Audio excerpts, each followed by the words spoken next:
there is a quiet struggle that lives behind many capable faces. It does not shout. It does not demand attention. It simply waits inside hesitation, inside overthinking, inside the moment you almost speak but decide not to. Chronic self-doubt does not arrive by accident. It is not a flaw of intelligence nor a lack of strength. More often, it is something that was planted early in a place that was supposed to feel safe.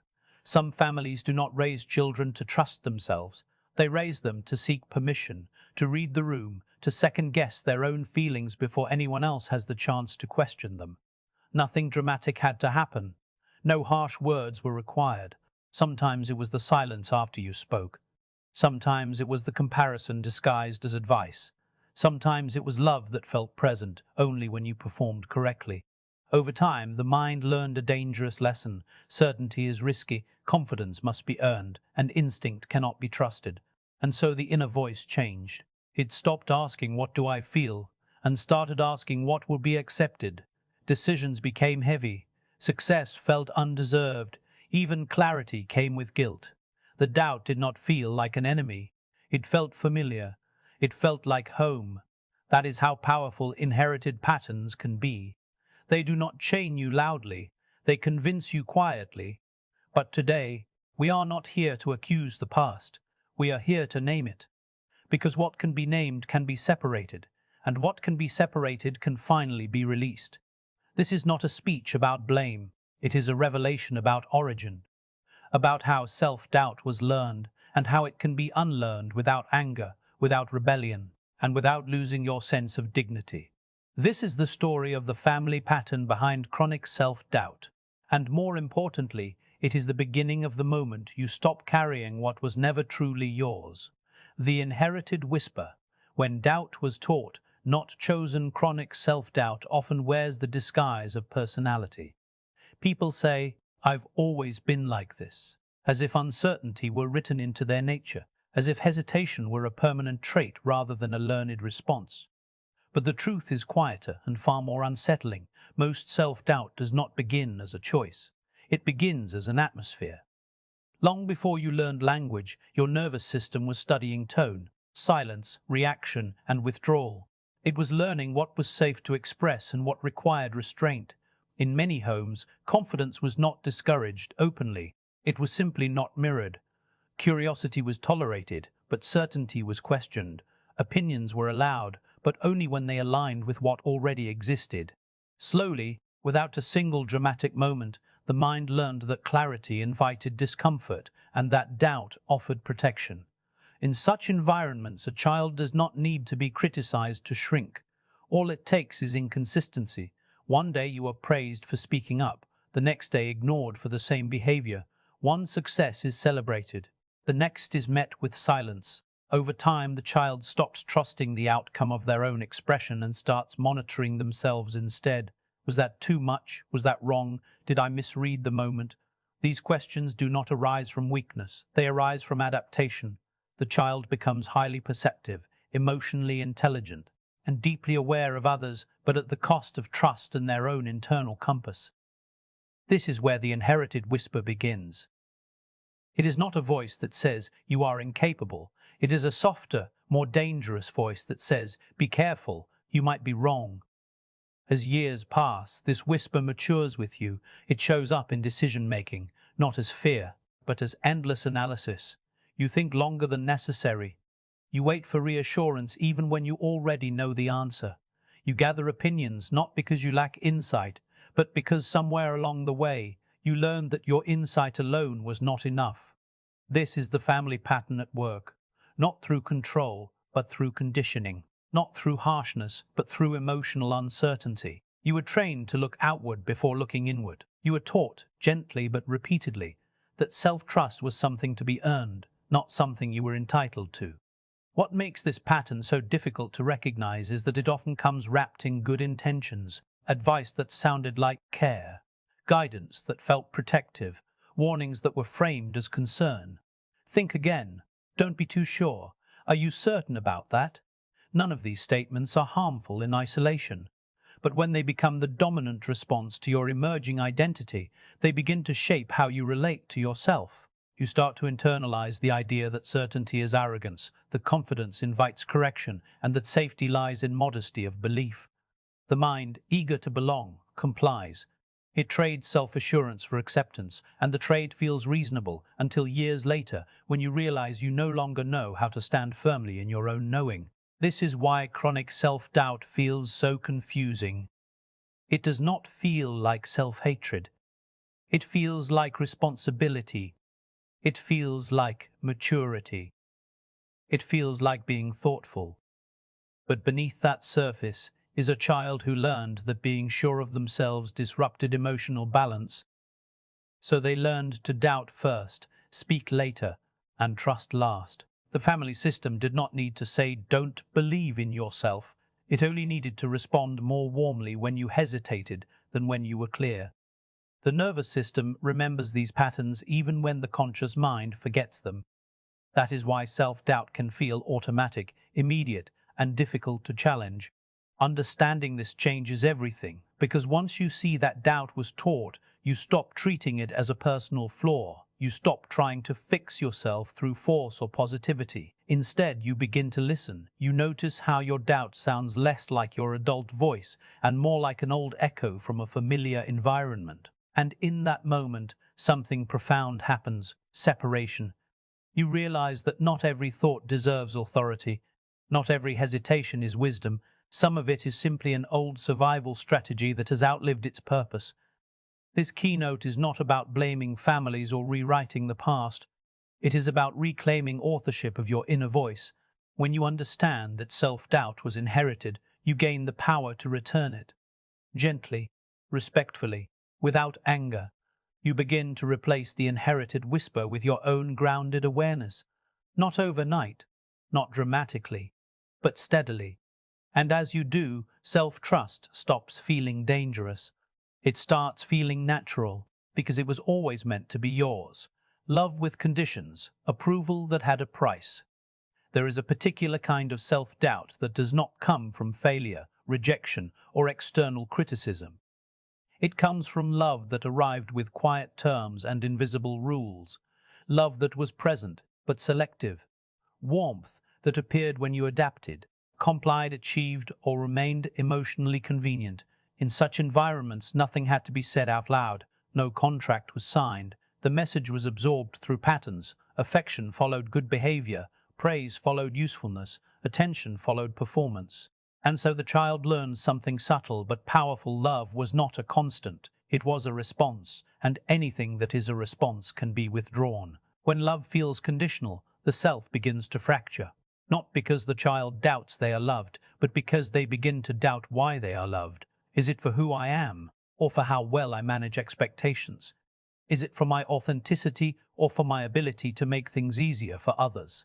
These questions do not remain conscious. They sink into the nervous system and shape behavior. The child becomes skilled at reading moods, anticipating needs, and adjusting their identity to maintain connection. This skill is often praised. It looks like maturity. It looks like empathy. It looks like responsibility. But underneath it is a quiet fear. If I am fully myself, will I still be chosen? This is where chronic self-doubt takes root. Not in moments of obvious disapproval, but in moments of earned approval, when praise arrives only after effort. The mind begins to associate worth with output. When affection is strongest after sacrifice, the self learns that ease is undeserved. Over time, the inner world becomes transactional. Confidence must be justified. Opinions must be defended. Desires must be explained. Nothing is allowed to simply explained. Nothing is allowed to simply exist. And so, before every decision, the question is no longer what feels right to me, but will this be acceptable? Self-doubt becomes the pause before love, the internal check to ensure you are not about to risk connection.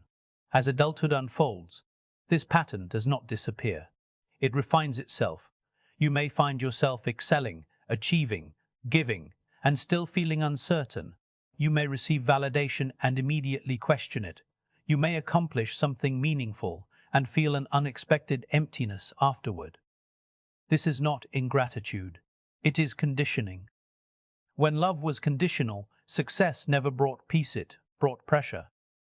because now there is something to maintain, something to live up to, something that can be lost. The nervous system remains alert, scanning for signs of withdrawal, even in safe environments, and that vigilance is often mistaken for humility, when in truth it is self-protection. What makes this keynote so important is the realization that conditional love trains people to doubt their intrinsic value, not consciously but emotionally.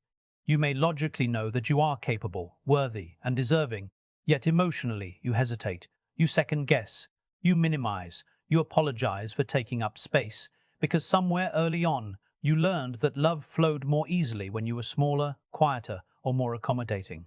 And so confidence feels risky, not because it is wrong, but because it threatens the pattern that once ensured closeness. This does not mean the family intended harm. Often conditional love is passed down by people who themselves were loved conditionally. It is survival, not cruelty. But survival patterns are not meant to be permanent identities. The adult self eventually reaches a moment of tension between who they truly are and who they learn to be in order to belong, and that tension often manifests as chronic self-doubt, not because you lack ability, but because asserting yourself still feels like negotiating your place in the world.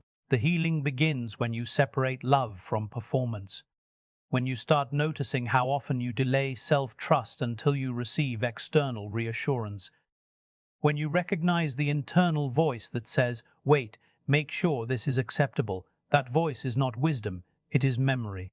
And memories can be honored without being obeyed. You are allowed to outgrow the rules that once kept you safe. You are allowed to believe yourself without earning permission. And you are allowed to be loved not for what you provide, but for what you are. This keynote invites a redefinition of love, one that does not require self-doubt as a prerequisite, one that does not ask you to shrink before you belong. As you release the idea that approval determines worth, confidence no longer feels like rebellion, it feels like alignment. And in that alignment, the old fear begins to loosen its grip. Because love, when it is real, does not demand self-erasure. It supports self-trust, the silent mirror, growing up without emotional reflection. Every human being learns who they are by seeing themselves reflected back, not through praise alone, but through recognition, through someone noticing their feelings, naming them, and responding with presence. When that mirror is clear, the self becomes stable. When that mirror is absent or distorted, the self begins to question its own reality. Growing up without emotional reflection does not always look dramatic. There may have been food on the table, routines in place, responsibilities met. Yet emotionally, something essential was missing: the experience of being seen. And when a child is not emotionally mirrored, self-doubt does not enter loudly, it enters as confusion. In homes where emotions were minimized, misunderstood, or quickly redirected, a child learns to disconnect from their internal world. Not because emotions were forbidden, but because they were inconvenient, uncomfortable, or left unacknowledged. A feeling expressed without response becomes a feeling questioned. A concern met with logic instead of understanding becomes a concern dismissed. Over time, the child stops trusting the signals coming from within. They learn to override their instincts with reason, expectation, or duty.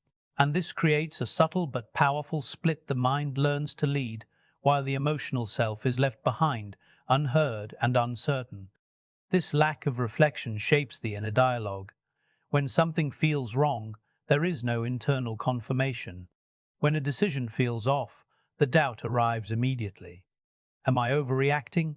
Am I imagining this? Is this even valid? These questions are not signs of instability. They are signs of adaptation to an environment where emotional truth was not consistently acknowledged. The nervous system learned that feelings did not carry authority, so it learned to doubt them. And when feelings are doubted, the self loses its anchor. As adulthood unfolds, this pattern shows up as chronic self-questioning. You may find it difficult to identify what you want without external input. You may sense discomfort but struggle to explain why. You may feel confident one moment and uncertain the next, not because your circumstances changed, but because your inner signals were never reinforced. This is the cost of growing up without a silent mirror, without someone calmly saying, "Yes, I see that. Yes, that makes sense." Without that experience, the mind becomes its own unreliable witness. What makes this particularly challenging is that emotionally unreflective environments often value strength, logic, and resilience. Feelings are not dismissed harshly, they are simply redirected. Focus on solutions. Don't dwell on it. Others have it worse. While well-intended, these responses teach the child that emotional experiences are secondary, optional, or excessive. And so the adult learns to bypass emotion in favor of productivity, clarity, or control. Yet the bypassed emotions do not disappear, they transform into doubt. Because when you cannot trust what you feel, you cannot fully trust what you decide. This keynote reveals a crucial truth. Self-doubt is often the result of emotional neglect, not personal weakness. When no one helped you interpret your inner world, you were left to do it alone. And alone, the child chose safety over certainty, silence over expression, observation over participation. These strategies worked once. They kept the environment stable. But in adulthood, they become barriers to self-trust. You cannot confidently move forward when you are unsure whether your own perceptions are reliable. Healing begins with becoming your own mirror, with learning to sit with feelings without immediately analyzing or dismissing them, with naming your internal experiences, not to justify them, but to acknowledge them. This feels uncomfortable. This feels right. This feels uncomfortable. This feels right. This feels unclear. These statements are not conclusions. They are recognitions. And recognition is the first step toward rebuilding trust with yourself. As you practice emotional reflection, something shifts. The inner world becomes less chaotic, less threatening. Feelings stop feeling like interruptions and start feeling like interruptions and start feeling like information. And with information comes clarity. And with clarity comes confidence. Not the loud kind, the grounded kind, the kind that does not need to prove itself. This keynote is a reminder that you were never meant to grow without reflection, and the absence of it was not your failure. But now, the responsibility and the opportunity belongs to you. To see yourself, to hear yourself, and to trust what you find there. Loyalty that shrunk the soul. When staying small felt safer, there is a form of loyalty that does not announce itself as devotion. It hides inside restraint, inside politeness, inside the decision to remain quiet even when something inside you is ready to speak. Many people believe self-doubt comes from fear of failure or lack of confidence. But often it comes from something far more complex, loyalty to a system that once required you to be smaller than you truly were. This loyalty was not chosen consciously. It was learned in moments where standing out created tension, where growth disrupted balance, and where confidence felt like a threat to harmony. In certain family environments, the unspoken rule is not be yourself, but don't outgrow us, not in words but in energy. When a child begins to develop clarity, independence, or emotional depth that the system cannot hold, subtle resistance appears. It may look like discomfort, withdrawal, or sudden concern. The child senses this and adapts. They soften their edges. They dilute their certainty. They learn that being less sure creates less disturbance. And so self-doubt becomes a form of peacekeeping, a way to stay connected without challenging the fragile equilibrium around them. This is where staying small becomes a survival strategy, not because the child lacks ambition, but because they are attuned to emotional consequences. When confidence creates distance, doubt creates closeness. When clarity creates discomfort, confusion creates safety. Over time, the nervous system associates self-minimization with belonging. Growth begins to feel like betrayal, and self-trust begins to feel like abandonment. So the mind hesitates not out of fear, but out of loyalty. As adulthood unfolds, this loyalty does not disappear. It disguises itself as humility, patience, or being low maintenance. You may avoid celebrating your achievements. You may downplay your strengths. You may delay decisions not because you don't know, but because knowing feels heavy, because certainty carries a strange sense of guilt. This is not coincidence. It is the echo of a time when your expansion unsettled the environment you depended on. What makes this pattern so difficult to break is that it is rooted in care. You learned to stay small because you valued connection, because you sensed that your growth might isolate you. And for a child, isolation feels like danger.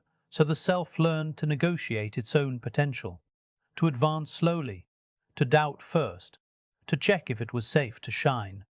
This negotiation becomes automatic. By the time you are grown, you no longer remember the original reason, you only feel the hesitation. This keynote invites an honest reframe. Self-doubt is not always self-sabotage. Sometimes it is misplaced loyalty. Loyalty to a version of yourself that once ensured emotional safety. Loyalty to people who may not have known how to celebrate your becoming. Understanding this does not require anger, it requires clarity. You can honor the role that loyalty played without allowing it to limit your future. The shift begins when you recognize that growth is not an attack, confidence is not disrespect, self-trust is not abandonment. These beliefs belong to an earlier chapter, when your stability depended on staying aligned with others' comfort levels. But adulthood offers a new truth. You can belong without shrinking. You can care without compromising your voice. And you can outgrow environments without erasing your history. As you release this outdated loyalty, self-doubt begins to loosen. Decisions become lighter. Expression becomes more natural. You stop asking permission to exist fully. Not because you become fearless, but because you become honest. Honest about the cost of staying small. Honest about the weight of unspoken restraint. This keynote is a quiet permission slip. Permission to grow without guilt, to trust yourself without apology, to expand without explaining. The loyalty that once protected you has served its purpose. Now, it is time to redirect that loyalty inward to the self that waited patiently, doubting not because it was weak, but because it was careful. Breaking the spell. Choosing self-trust without betrayal. The most difficult part of healing chronic self-doubt is not learning to believe in yourself. It is unlearning the fear that believing in yourself will cost you connection. For many, self-trust feels like a quiet act of disobedience, as though choosing certainty means turning your back on the past. This belief is the final illusion, the spell that keeps doubt alive long after its original purpose has expired. Breaking it does not require confrontation or rejection. It requires understanding. Because self-trust is not betrayal. It is completion. Self-doubt was never a flaw. It is completion. Self-doubt was never a flaw. It was a role you stepped into when clarity felt unsafe, when certainty disrupted emotional balance, when trusting yourself seemed to invite loss. That role protected you once. It kept relationships intact. It helped you navigate complex dynamics. But roles that protect us in childhood often imprison us in adulthood. The challenge is not to fight the role, but to thank it and then step beyond it. Choosing self-trust does not mean denying where you came from. It means recognizing that you no longer need the same strategies. You are not abandoning loyalty, love, or sensitivity. You are updating them. You are allowing them to evolve with you. This is where many people hesitate, believing that growth requires distance or coldness. It does not. Growth requires boundaries, not bitterness, awareness, not accusation. You can honor the past without living inside it. This keynote is about dismantling the false equation that equates confidence with harm. Somewhere along the way, you learn that being sure of yourself created tension, silence, or emotional withdrawal. So the nervous system learned to equate certainty with danger. That association may still exist in the body, even when the mind knows better. Breaking the spell means gently teaching the nervous system that safety no longer depends on doubt. That clarity can coexist with connection. That self-trust does not erase compassion, it strengthens it. The practice of self-trust begins quietly, not with declarations, but with decisions. Small moments where you choose your own judgment without seeking confirmation. Moments where you notice hesitation and pause long enough to ask, is this intuition or is this memory? This question alone can dissolve years of confusion, because intuition feels calm and grounded, even when it is firm. Memory feels urgent, anxious, and defensive. Learning to distinguish between the two is the foundation of freedom. As you practice this distinction, something shifts. You stop rehearsing explanations in your head. You stop justifying your feelings before allowing yourself to feel them. You stop shrinking your truth to fit imagined expectations. Self-trust begins to feel less like a leap and more like a return to a version of yourself that existed before doubt became necessary. What makes this step so powerful is its gentleness. You are not required to confront anyone. You are not required to rewrite history. You are simply choosing to stop carrying what no longer belongs to you. The need to doubt, the need to delay, the need to soften every certainty.